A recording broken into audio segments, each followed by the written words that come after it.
So, Anna, thanks very much for taking the time to come and speak with myself and Graham today. If you'd like to quickly just give an introduction for yourself, and we'll go for there.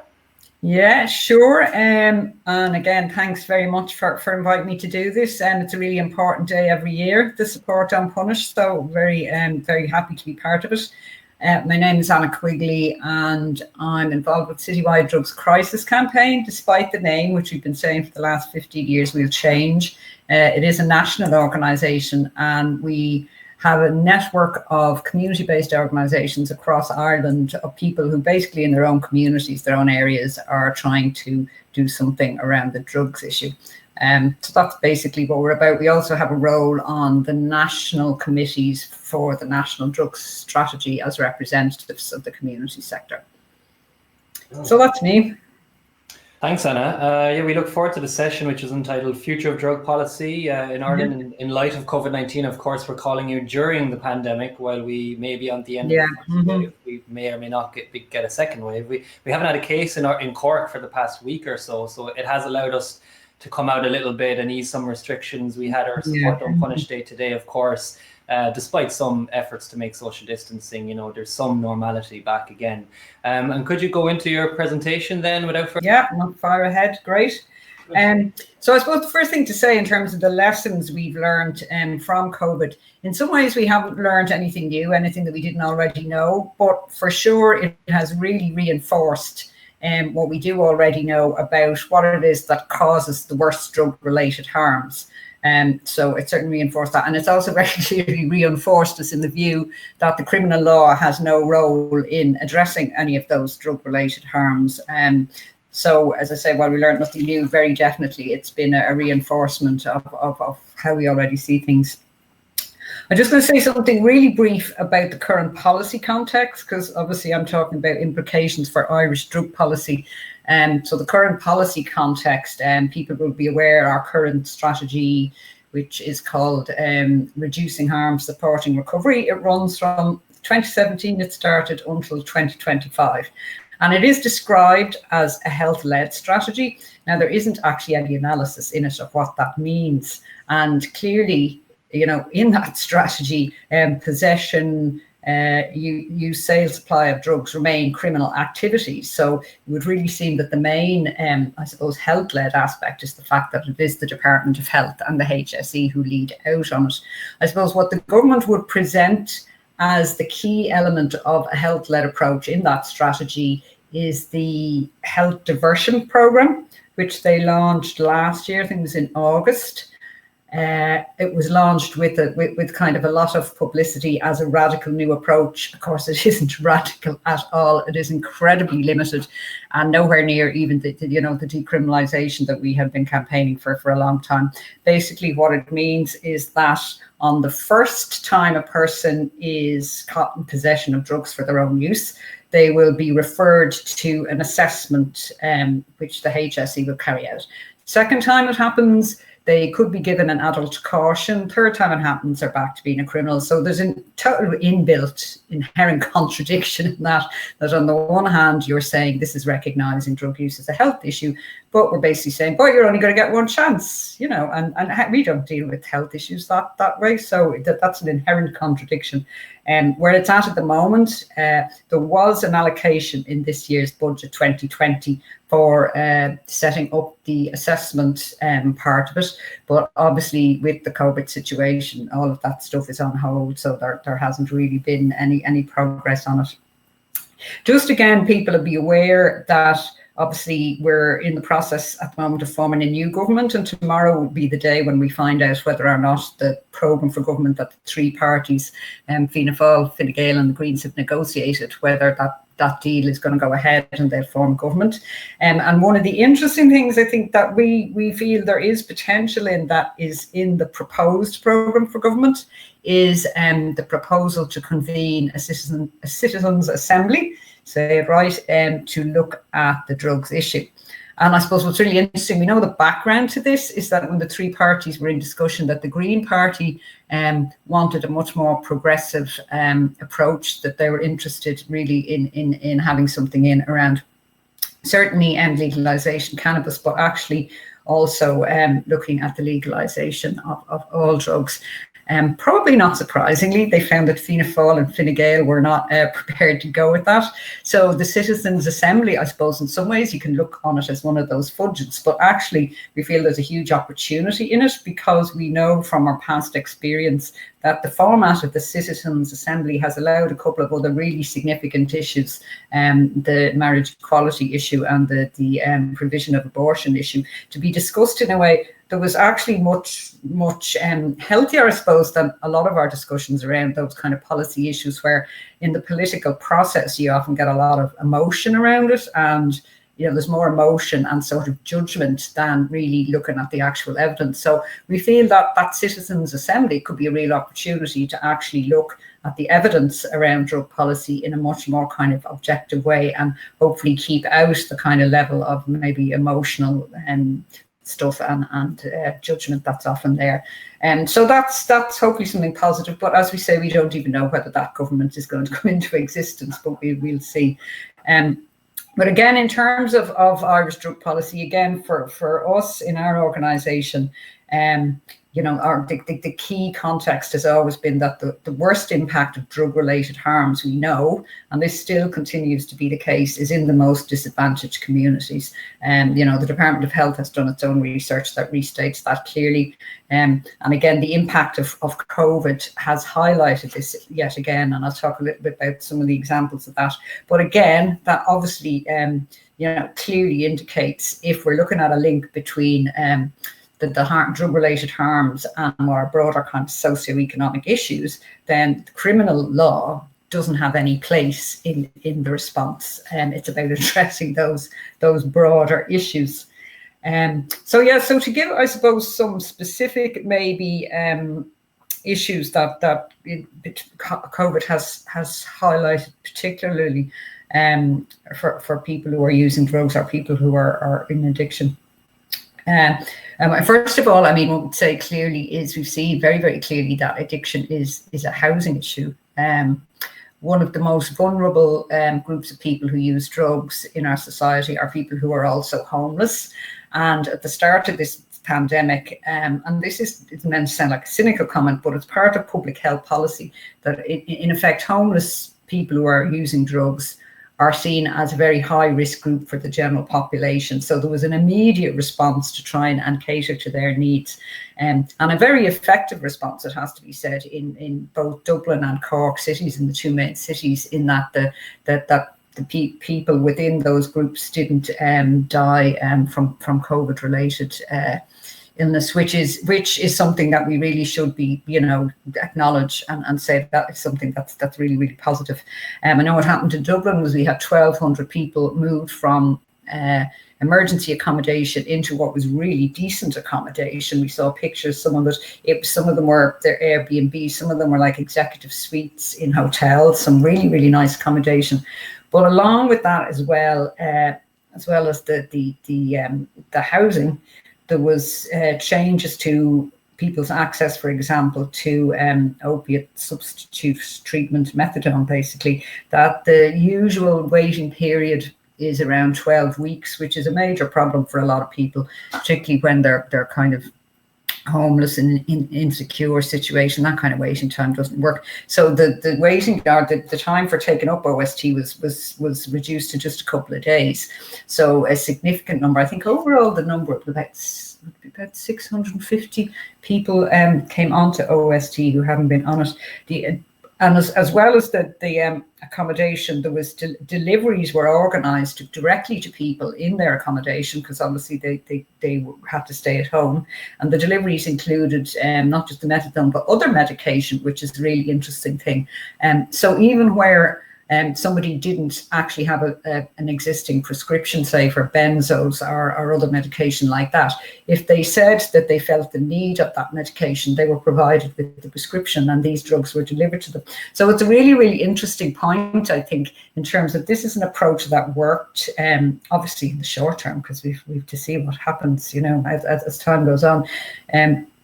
but it worked because it was based on meeting people's needs, not penalising, and there was no role in that for punishing or penalising anybody. And what's interesting too is that the key issue in there was providing the housing. There was no attempt to stop people using drugs. What was the sane approach to keep people safe was to provide them with their drugs in a way that was regulated and in a way where they had a secure supply. So I think that's interesting what we can do when we're faced with the crisis, where maybe there's a threat to the broader population. One of the key issues, the really strong issue that came through during COVID is the mental health issues, and obviously the huge link between mental health, addiction, drug use, and that's no news to anybody. I mean, dual diagnosis has been a major issue for a long time on our agenda, and obviously during COVID, people didn't have access to some of their normal services. They were confined to the home, levels of anxiety, stress going up, and this led for a lot of people to more drug use, to taking more drugs, and the drug use becoming more chaotic and risky. And like, we know this interconnection between mental health and drug use. Many people with mental health issues, they self-medicate. They use the drugs in a way to help them to cope. On the other hand, we also have people whose mental health issues can deteriorate because of the way they're using their drugs. We have a situation where people who have mental health problems are often given drugs like benzos by their doctors, in which scenario it's okay for them to have them, but many other people use benzos in a way where they're buying them on the street and they're not meant to have them. So the whole thing is a mess, because you're looking at dual diagnosis, and one piece of it, the mental health piece, we're very clear, thankfully, whatever about in the past, we're very clear that criminalisation and punishment has no role whatsoever in mental health. So why are we applying that in dual diagnosis? Because in reality we are, because it applies to the drug using side of it. So in effect, there's actually a level of criminalising people for mental health issues. If you say that to people, you say, no, we don't. But in fact, that's the reality of what that means. And it makes no sense whatsoever. And that's a huge issue now, because really the mental health issues, not just for people who use drugs generally, but particularly for people who use drugs, have really accelerated during COVID. I suppose another key learning, again, nothing new in this, but that addiction is a poverty issue. It became clear very quickly again that a lot of the people who come into the local community services, the extent to which they depended on those services just to kind of keep them above water, to keep them going. Food poverty, something as basic as food poverty, became an issue straight away, because people were when they went into some of the community projects, they would be getting their meal there, their children would be getting meals in schools. All of a sudden, all that stuff, something as basic as food, there was a problem with. A new type of poverty, I suppose, which we hadn't maybe thought of so much anymore, was the poverty of simply not being able to afford phone credit, or not having access to Wi-Fi, because we forget that you actually have to pay for these things. And again, services and people who were trying to support people who were finding it difficult, obviously wanted to keep in touch either by phone or through online or Wi-Fi. And, people were talking all the time, they were in the middle of talking to someone and the connection just cut off, whether it was online or the phone, because somebody money has run out. So that's a new form of poverty that was very significant. And again, all these issues are interlinked. Obviously, the housing issue, the people's access to decent housing is hugely, based in this country on your access to income. With mental health, obviously, we know poverty hugely increases stress levels. But if you have more money, you are more likely to be able to access better services. And just overall, like the stress which went for everybody with COVID. If you're in poverty, that's just again, that's an extra layer of stress. And for a lot of people in poverty, drugs are a coping mechanism. There's quite a few people are very, very clear. I wouldn't be able to keep going if I didn't have the drugs, because at least it gives me some break from what the reality of what I'm living with. So the poverty thing cuts across all. And then I suppose one more thing that I think is really important to point out is that that was very clear during COVID, is addiction and drug supply, because again, I suppose that the overall narrative at a national level is that drug use to be going down because it was much more difficult for people to access their supplies. We're aware in quite a number of parts of the country there were very significant seizures. I suppose, you know, the nature of it was that people who were moving drugs around became more obvious. But there's and people will see, well, if there's a disruption to the supply, then drug use goes down. But I mean, that can apply in a case where someone is a recreational user, and they can make a decision, well, for the time being, I'll do without my drug if I can't get it. But clearly it doesn't apply to people who are in addiction. And that's what we saw, absolutely a huge amount of chaotic and high-risk drug use by people because of the disruption to their drug supply. So, for example, because they weren't sure that they would be able to get drugs as they normally do, they'd be stockpiling. So they buy a lot. That also links in with the poverty then. They spend too much money. They would buy, when they get the chance to buy drugs, they buy a lot. But that also carries with it then the risks of overdose. A lot of time people found they couldn't get the drugs that they normally get, and there were different things. So they just take whatever the different thing was. And again, we know there can be huge risks in terms of people, you know, swiftly changing their patterns of drug use like that, or using drugs that they haven't used before. So yeah, basically, I suppose what we're seeing there very clearly is that the fact that there was disruption to the drug supply really increased risks for people, you know, and that's very clear. Again, you know, there was one of the issues that's there all the time, but again, a lot of reports of it escalating during COVID is the levels of intimidation and threats to people, because again, you know, it was I suppose a case of if somebody who is involved in business in some major way is not earning as much as they did from recreational use, then you know, it's a time they go and look for payment from other people. So again, it's I suppose the key message there is the harms have increased significantly. And that's important, really important to point out, because as I say, the overall narrative will be that, you know, it's been a positive side of COVID is that drug use, and the figures will probably show overall, because the national figures never reflect kind of the really problematic drug use. The figures will probably show that drug use has gone down, but for absolute definite, we can say that for people who have an addiction and with problematic drug use, the disruption to supply just increased the levels of risk for them and danger to their health. And again, too, just on the very practical side, it meant they were more likely to breach the COVID rules, because, you know, when people are getting to the stage they just have to get their drugs, then you don't think about, well, I'm not supposed to go here, or I'm supposed to keep distance and all of those kind of things. So that's a really, really important point, I think. So yeah, so I suppose from all of those issues, like we're looking at addiction as a housing issue, we're looking at a mental health issue, poverty, the impact of supply being interrupted. Like the one thing we can say absolutely certainly is that across all of that, there's no place for the criminal law. How can the criminal law provide a response to any of these issues around housing? What we need to do is address the housing crisis, so that we don't have people living in emergency accommodation or inadequate housing. With dual diagnosis, we've known for a long time, and it's been policy for a long time to have proper services for dual diagnosis, but we still don't have them. All these years later, there still seems to be a block to addiction services, mental health services kind of working together. Poverty is an issue, you know, absolutely. It's if we address poverty effectively, then that would make an absolutely huge difference to the drug-related harms that we're seeing. And again, with the drug supply, as I say, it's about acknowledging that when you have an illegal market, that, you know, if there's any kind of disruption to that supply, it brings extra risks to people.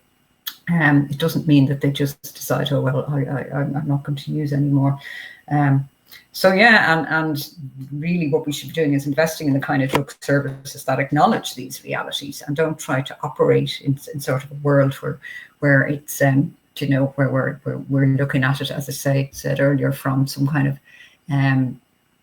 emotional point of view or moral judgment point of view. We really need to look at the evidence, and the evidence clearly tells us, and the COVID experience absolutely reinforces this, that in trying to deal with the worst drug-related harms in Ireland, the criminal law really has no place, and it makes things worse, basically.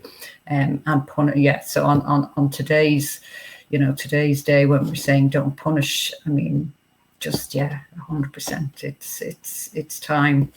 It's time for us to hopefully move on. Let's hope for the Citizens' Assembly, huh? If a new government was to be elected what would you think would be the most favourable form for it to take in terms of supporting our policy changes? Do you think Fine Gael, Fianna Fáil would ever sing to the tunes that we're trying to preach here? Not in the foreseeable future. I mean, if you look at it on paper, certainly the Green Party's policy on paper is by far and away the most progressive. It's not an issue they've been, in our experience, it's not an issue they have been particularly active on. But certainly, there are one or two of amongst the group of new TDs who do seem to have a particular interest in it.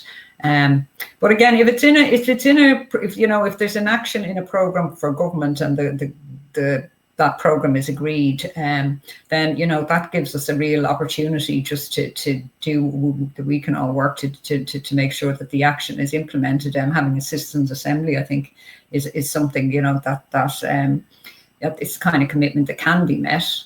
I mean, obviously, that's only the starting point. It's how that's organised, and then any recommendations that come for it, how they're implemented. But I think it is an opportunity.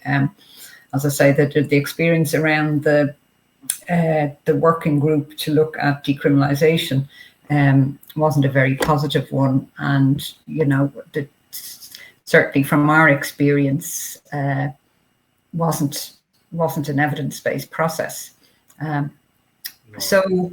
Yeah, I think if that, as I say, and it's not a party political. I won't get into my own. It's not my business to talk about any of my politics. But I think if this programme for government is passed and becomes, I definitely think that they've been too kind of it's too naive about it. I think the Citizens' Assembly provides a real opportunity.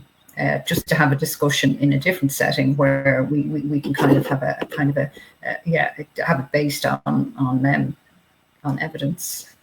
What form of decriminalisation do you think ought to come about from such an initiative such as a Citizens' Assembly? Obviously, that's for the citizens of the Citizens' Assembly to decide. Yeah. But what do you think? I mean, the first case of someone getting caught, obviously referring them mandatory treatment through a HSE health-led approach. Yeah. Does that need to be looked at? Does that need to be expanded on? Should it be mandatory or a choice, maybe? Yeah, I mean, one of the criticisms we have of that was, if you look at the people who have the most serious problems, the most chronic problems, I mean, they're obviously going to be caught a lot more than once. So in effect, you're going to continue that situation where people who have the worst drug problems are going to experience the worst effect of the law. They're going to be the ones who continue to be criminalised. But no, I mean, the approach overall, there's fundamental flaws with it. I mean, I know obviously diversion is, it is, and in some cases maybe it can be a first step to decriminalisation. But I mean, clearly, drug services that people need if they are having a problem with drugs shouldn't be in any way, conditional on or connected to some kind of criminal process. If basically what they are saying is referring to people to treatment is a better option, so let's do that. I mean, it's just take the criminal bit out of it. Why use the criminal system to refer people into health services for drug use? There's no sense in that. And I hope that will start to become obvious. Again, as we say, the implementation of the health diversion approach will be obviously delayed by COVID. There is a commitment also in the new the proposed programme for government to do a review of that in a year.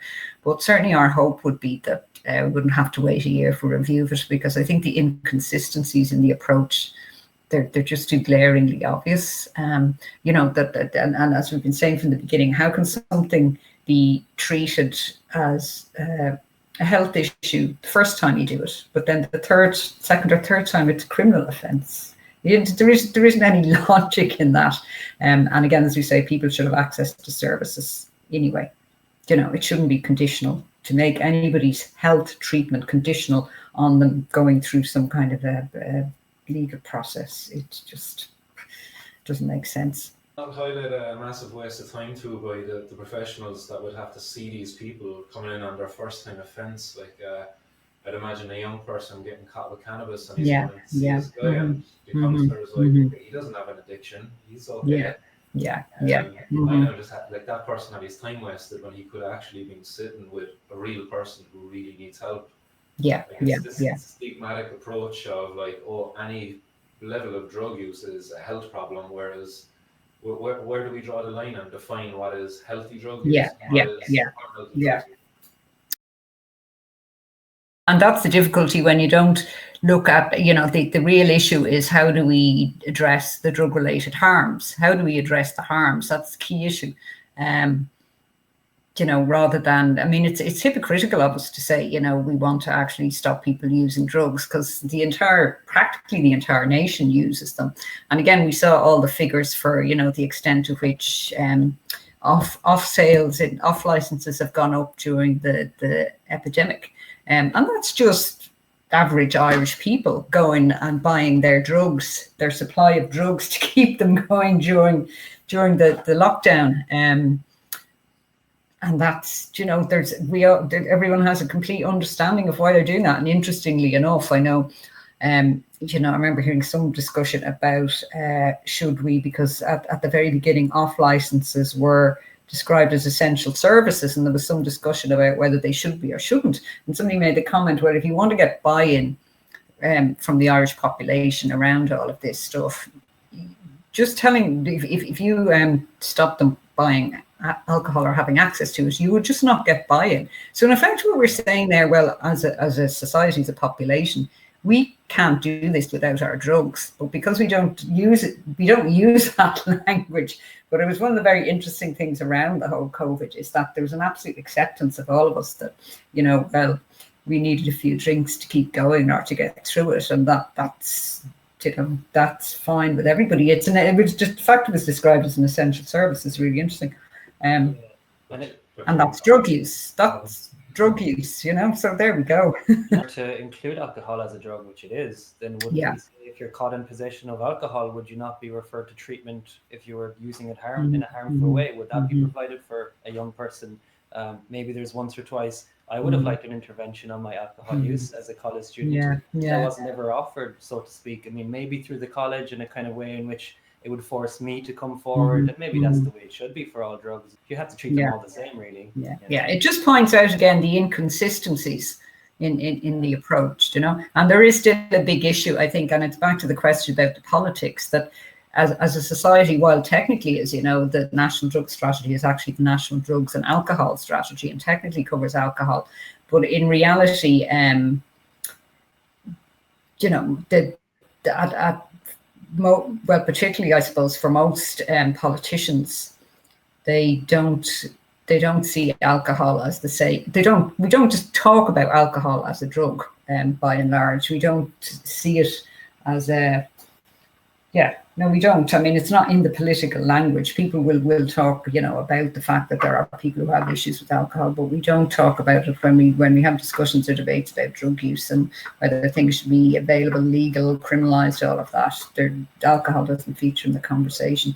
So that's one of the interesting statistics. I remember seeing it is that, because again, when you look at attitudes to people who use drugs, you know, you'll get people who say, well, they're afraid of them because, you know, it's dangerous if they're out in the street and they're violent and whatever. And you look at the stats, 97% of public order offences are related to alcohol. 97%. So if you apply the evidence, what we should be afraid of as people who drink what we should be afraid of is going into Temple Bar on a Saturday night, because they're the places where you're much more likely to meet that kind of problem, because, as I say, the statistics, show it. And psychologically, when we have this drugs and alcohol, it very much instills this kind of us versus them, or us and them. There's us, 97% of us drink, and those 3% who do, drugs, those things are not alcohol. We actually see this even in our own network. People consider drugs and cannabis. Cannabis is not a drug, but you have to remind them, this again is going back to the drugs and alcohol. You have to talk of them all as drugs, or substances that you can consume, whether it be food or drugs or herbs or other types of substances that can alter your mind. We do actually have to have an overall catching term like substance or drug to talk about them all, if we're to equally approach each of them individually. And we can talk about categories later, subcategories, if you wanted to talk about the levels of harm. The drinks industry has a huge role in keeping them separate, because obviously they don't want their product associated with what are seen as those bad drugs, and they are hugely influential politically. But I think it's a really interesting, I suppose from our point of view in particular, around the issue of legalizing drugs. As I was saying recently, we haven't actually had this discussion in our networks. Because we haven't even managed to get the decriminalization across the line. But again, one of the really interesting things I think around that debate is that, and it was a woman called Michelle Alexander I heard speaking on it and she was talking in particular about the legalization of cannabis in quite a number of the states in the US, as you know. And her take on it was something that we really related to, because she said she was basically challenging people who've been involved in the campaign for that. And she herself was very much part of that and very supportive. But she said, what I'm seeing now that we've legalized cannabis, she said, I see a capitalist industry that's being run by the same very wealthy people who run all the other industries in Silicon Valley and places. And she's saying, I'm seeing the population of and she was obviously using a race, the analysis of race, because that's such a major issue in the States. But she was saying what she's seeing is that the people of color, mainly from the Black community, who had been running the business when it was an illegal business, being totally shut out of any possibility or any opportunity of being part of it now that it was legal, because you required, deposits in order to be able to get the license. You required references, you required bank accounts, all of it, and no criminal records, all of these kind of things, which the people who had been involved in the illegal trade just couldn't get. And we know, I think that the statistics, I don't know if it's in all US states, but in a lot of them, shows that the actual arrests of young Black males for cannabis-related offences have gone up since the cannabis was legalised. So again, I thought that's really important for us, because we would always look at, well, in the end of the day, if we legalised everything but didn't address poverty and inequality, well, it's not much use to us, to be honest, because you would have that same, in the same way as now we have a drinks industry that's controlled by sort of multinational corporations, and that's their business, but we know that they're in the business to make a profit, but we would end up with the same.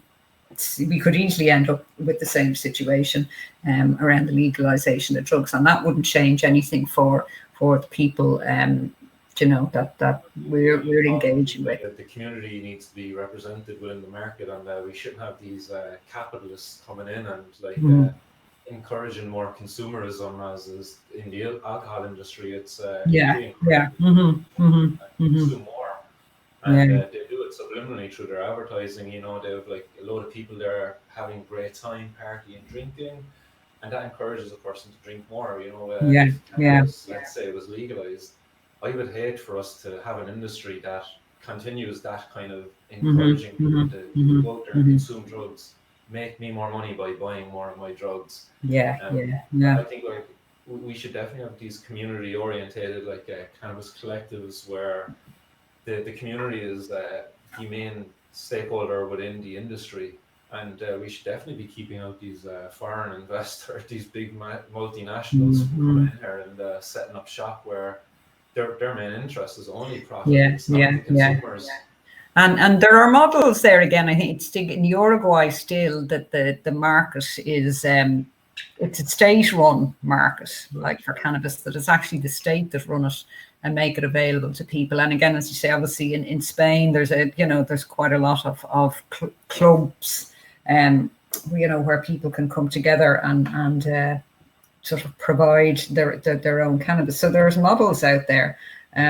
But I think I suppose that is a big reservation we have about some of the debate around legalizing drugs. It completely leaves out that issue, I have to say. Michelle Alexander, if you get a chance to look at her stuff, she's very powerful, basically in challenging people involved in drugs reform activity, to kind of take on board.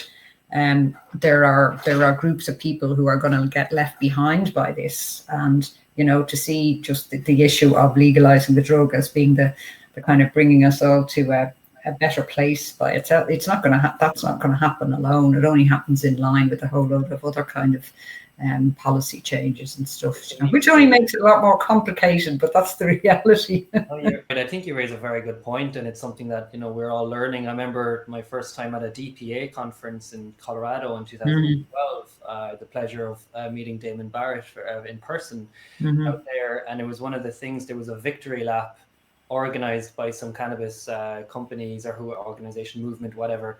And they walked down the promenade in Denver, in the city downtown. But the same time that they legalized cannabis, they criminalized homelessness. So they drive homeless people in a bus out to the desert every morning to make their streets look very clean and very gentrified for these new people coming in. The second time I was in the United States during a legalization campaign was the day they legalized cannabis in California.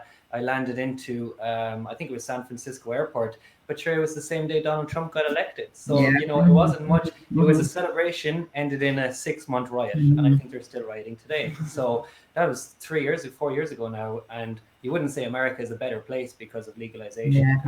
You'd say far from it. It's gone backwards in a lot of other ways. And again, there were some interesting examples. Cory Booker, who he was a candidate for the presidency briefly, is he a senator, or I think he's a senator, but he had proposed a clause that would go into the legalization of cannabis bill, which was basically like a community compensation clause. So it was acknowledging in effect that people who had been involved in the illegal trade would lose their livelihood and their source of income, and that there needed to be kind of a positive action program to support people from those poorer communities so that they could become involved in some way in the legal trade. Now, the amendment didn't get passed, but again, there are kind of, ideas out there about how that agenda could be moved forward, so it is certainly in the States. There would be people who are looking at that, people who are very concerned about how the cannabis industry is going and who are looking at all those issues. So I think that's really positive. There is a lot of stuff out there that we can learn from. Absolutely. And similar like COVID, we hear the government saying we can look towards the East to understand as a latecomer to the COVID situation to see how they did it. It's actually the same as legalization. We see what other countries have done wrong, and we have a kind of advantage now that we can actually set the record straight. And a country like New Zealand coming to vote on September 19th, I'd like to see a similar island nation coming forward and saying, well, actually, we're going to do it in a way that's equitable for our community first, and then reduce harm and all the rest of it. So we look forward to seeing what happens there. And Anna, thanks a million for joining us, and we look forward to thanks for the seeing you again in person when this thing is over.